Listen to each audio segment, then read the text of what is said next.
Ya estamos dispuestos una semana más para tratar temas de ecología y de sostenibilidad. Lo vamos a hacer, como siempre, saludando al director del mundoecológico.es, Antonio Quilis. ¿Qué tal? Buenos días.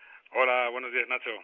Bueno, en este caso vamos a hablar, Antonio, de la presión que están ejerciendo las petroleras y las eléctricas, sobre todo a los gobiernos de la Unión Europea, ¿no?, para ciertas cuestiones.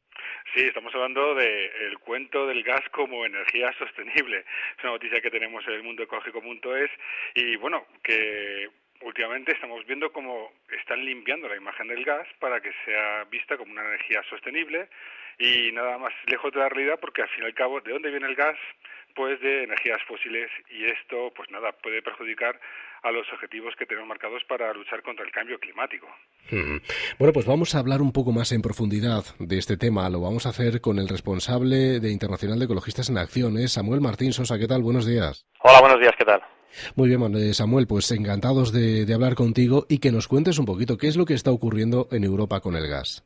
Bueno, pues en Europa lo que está habiendo es una fuerte apuesta por este combustible que arranca históricamente del el conflicto que se produjo con Ucrania, el corte de suministro de gas ruso en años atrás, y que todos recordamos cómo dejó algunos hogares europeos sin calefacción, pero digamos que esta preocupación se ha sobredimensionado hasta el punto de que hoy día hemos colocado al gas en el centro del modelo energético europeo, y ahora mismo estamos inmersos en Europa en una auténtica orgía de construcción de gasoductos, de terminales de regasificación, etcétera, que no responden además a la demanda real. La Unión Europea ha bajado su demanda de gas entre 2010 y 2014, ha bajado un 23%, estamos en niveles de consumo casi como los de anteriores a 2010, y realmente ahora mismo lo que tenemos es un sistema gasista que está sobredimensionado, con muchas infraestructuras, que está infrautilizado, y es una apuesta que realmente no hace frente o no responde a los retos climáticos, como mencionaba el compañero antes, ¿no?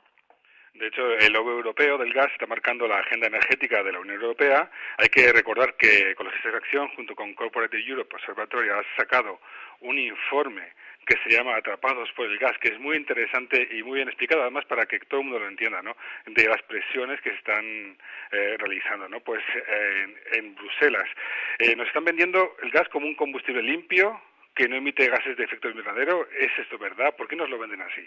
Bueno, esto es radicalmente falso. O sea, hay que decir claramente que el gas es un combustible fósil, y la ciencia dice claramente que si queremos cumplir con los objetivos climáticos tenemos que dejar al menos el 80% de los combustibles fósiles bajo tierra, y esto afecta evidentemente al gas también. Es cierto y en eso se basa un poco esa imagen de combustible limpio que la industria quiere vender y que muchos gobiernos han comprado, ese relato, que cuando se quema el gas natural en una central térmica, pues las emisiones de CO2 son menores que las del carbón, son la mitad que las del carbón, pero no dejan de ser emisiones de CO2 que contribuyen a un problema. Es decir, no podemos basar nuestra solución energética en un combustible fósil que no da para mitigar las necesidades de mitigación que tenemos, pero es que además cada vez está más de relevancia, que cada vez la ciencia pone sobre la mesa nuevos estudios que demuestran cómo el gas natural, que principalmente está compuesto por metano, tiene asociadas en su ciclo de vida, desde la extracción hasta la quema en una central térmica, toda una serie de fugas de metano que realmente comprometen mucho esa supuesta ventaja climática. El metano, no olvidemos que es un gas de efecto invernadero terrible, o sea, tiene un potencial de calentamiento 86 veces el del CO2, ¿no? Entonces, realmente estaríamos haciendo un pan con unas hostias, por hablar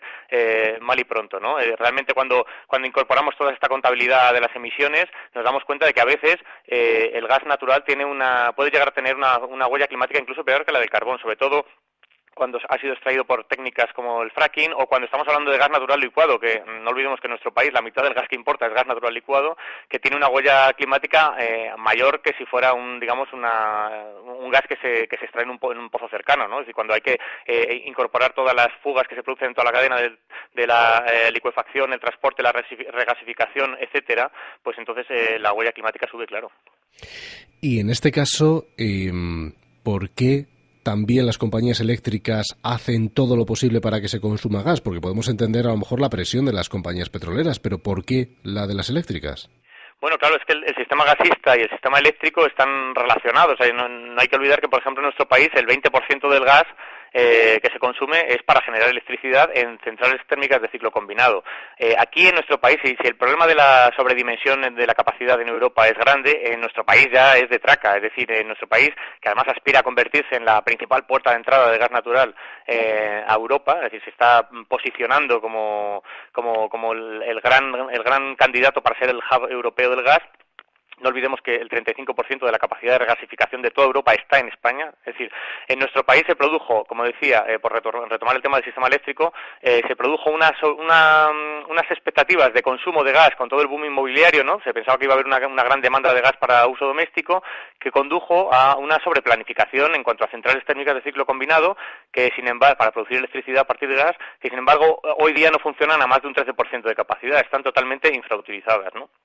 Como digo, la capacidad de regasificación igual pasa lo mismo, es decir, las plantas de regasificación son las terminales en los puertos a través de los cuales se importa gas por barco y el gas que viene en estado líquido se regasifica, ¿no? Y se distribuye al sistema. Bueno, pues somos el cuarto país del mundo en capacidad de regasificación. Unas regasificadoras que nunca han funcionado a más de un 40%, es decir, están totalmente infrautilizadas. Algunas ni siquiera se usan. Ahí tenemos la regasificadora del Musel, que después de construida fue puesta a hibernar por un decreto ley porque se vio que no era necesaria y que nos está costando 24 millones de euros cada año, ¿no? Y hablando de, bueno, pues ¿cómo se puede trastocar toda esta política energética? Hay una cosa llamada lobbies, que no sé si son legales o no, que se permiten y que intentan materializar apoyos a las compañías de gas y a sus distribuidoras. ¿Cómo ocurre todo esto? ¿Con cuánto dinero se mueve todo esto en los círculos, no sé si políticos, de Bruselas, de funcionarios? Bueno, el apoyo político y económico al sistema gasista es increíble. Es decir, primero tiene un apoyo público en las infraestructuras.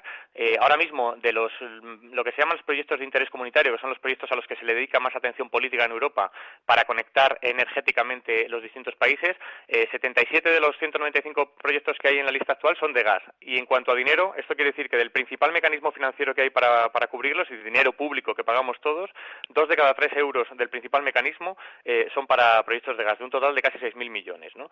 Ahí tenemos, por ejemplo, el proyecto de Corredor Meridional del Gas, que es un macroproyecto de 3.500 kilómetros de tubería, que pretende traer gas desde Azerbaiyán hasta Turquía y que se va a llevar un montón de dinero. El propio marco legal también protege, digamos, a estas empresas, ¿no? El sistema gasista español, por ejemplo, es un sistema retribuido en el que el sistema tiene que garantizar la recuperación de la inversión a las empresas, es decir, no corren riesgos. Si una empresa decide construir una infraestructura y el sistema decide que es prioritaria, aunque luego esa infraestructura no se use, la empresa no corre riesgos, sino que es el sistema el que tiene que garantizar la devolución e incluso una cierta rentabilidad, ¿no? Entonces, claro, esto está generando en la factura del gas un déficit de tarifa, porque se habla mucho del déficit de tarifa eléctrico, pero del déficit del sistema gasista se conoce poco, de cientos de millones cada año, ¿no? Que están siendo imputados al consumidor en la factura del gas. Es decir, toda esa cantidad de dinero que el sistema no es capaz de recuperar por sí mismo porque la inversión no es rentable, lo pagamos los consumidores. Y si eso se suma a lo que pagamos ya de déficit de tarifa eléctrico, que también lo pagamos en la tarifa en la factura de la luz, pues de ahí salen los pobres energéticos de España, es decir, los 5 millones de personas en España que tienen dificultad para calentarse o para tener acceso a electricidad se deben a este tipo de situaciones. España tiene los precios más altos de la electricidad y del gas antes de impuestos de toda Europa. ¿Y cómo afecta esto que estamos hablando a las energías que sí que son renovables de verdad? Bueno, pues evidentemente esto es un coste de oportunidad perdido para las renovables. Aquí el gas está puesto en el centro del modelo energético y a nivel europeo se le da un poquito de cancha a las renovables, pero en España es que ni siquiera, aquí es que se trabaja contra las renovables. Tenemos el impuesto al sol, las tasas de autoconsumo y todos los problemas que conocemos de obstaculización al desarrollo de las renovables en nuestro país. Todo lo que es apostar por el gas es un coste de oportunidad perdido. Para apostar por las renovables, el introducir el gas en el sistema eléctrico, puede desplazar el carbón, pero también desplaza las renovables y también compite con ellas, como se está demostrando, y todo eso es dinero, tiempo y apoyo político que debería estarse invirtiendo en una verdadera transición pues hacia energías eólicas, solar, maremotriz, etcétera, ¿no? Lo que se ha producido antes que hablaba usted de los lobbies, es una cooptación también de los lobbies de renovables tradicionales de la Unión Europea. Hay empresas que aprovechando que tienen una pequeña cartera de renovables que han hecho, digamos, cooptación de estos espacios para que los propios lobbies de renovables se posicionen a favor del gas, que está compitiendo con las propias renovables. Es una situación un poco, es una locura, ¿no? Pero así se están haciendo las políticas que se hacen hoy día en la Unión Europea. Oye, Samuel, no sé qué pensáis de Ecologistas en Acción, pero estamos viendo y oyendo, nos están vendiendo la aparición de muchos apoyos al gas como combustible para los coches, ayudas del gobierno para comprar un coche que vaya propulsado por gas, incorporación de más red de gas en las gasolineras. ¿Esto forma parte de la estrategia que estamos contando ahora mismo? Sí, bueno, se podría pensar que sí. Realmente el transporte se lleva muy poquito porcentaje del gas, del gas que se consume en España. El transporte es un porcentaje ínfimo hoy día, pero está creciendo y de hecho desde 2010 ya se han duplicado el número de vehículos de gas, principalmente flotas pesadas como autobuses y camiones, pero también los vehículos individuales, ¿no? Y estamos viendo, como efectivamente, como comentabas, que las iniciativas de transporte limpio, alternativo, que tenían apoyo político y económico, pues están siendo penetradas también por el gas, ¿no? Y entonces se pone al mismo nivel el vehículo eléctrico que el vehículo de gas, y porque se reetiqueta, como bien decías, el gas como un combustible limpio, ¿no? Entonces entra dentro de las posibilidades alternativas limpias, ¿no? Ahí tenemos, por ejemplo, el Plan Mobalt, que está previendo un gasto de 20 millones de euros para la adquisición de vehículos alternativos. Pues sí, efectivamente yo creo que la explicación es un poco esta. Tenemos un problema de sobrecapacidad de infraestructuras en España, tenemos una capacidad de importar gas por barco que está totalmente infrautilizada y lo que necesitamos es darle salida a toda esa capacidad, ¿no? Por eso se explica que cada vez tenga más peso el gas en el transporte y lo vaya a ir teniendo cada vez más probablemente, y se explica que estamos incluso planificando nuevas infraestructuras como por ejemplo el gasoducto MidCat, que nos unirá con Francia, duplicará la capacidad de interconexión que ya tenemos con Francia, y que realmente lo que hay detrás es no una necesidad real sino de consumo, sino una necesidad para dar salida a todo ese gas que puede entrar por España y que aquí no usamos, evidentemente. Y Samuel, ¿cómo podemos tener más información, seguir este asunto a través de alguna web vuestra o perfiles en redes sociales? ¿Cómo podemos sumarnos a esta lucha? Bueno, realmente yo creo que la gente para sumarse a la lucha lo primero que tiene que hacer es indignarse, es decir, que estamos viviendo unas situaciones que realmente no sé cómo las toleramos, ¿no? En nuestro propio país ya no estamos hablando del cambio climático, los efectos que puede tener en otros países, pero aquí estamos viviendo unas olas de calor, incendios, sequías, estamos viendo que nuestro país es un candidato, claro, a sufrir impactos del cambio climático muy severos, ¿no?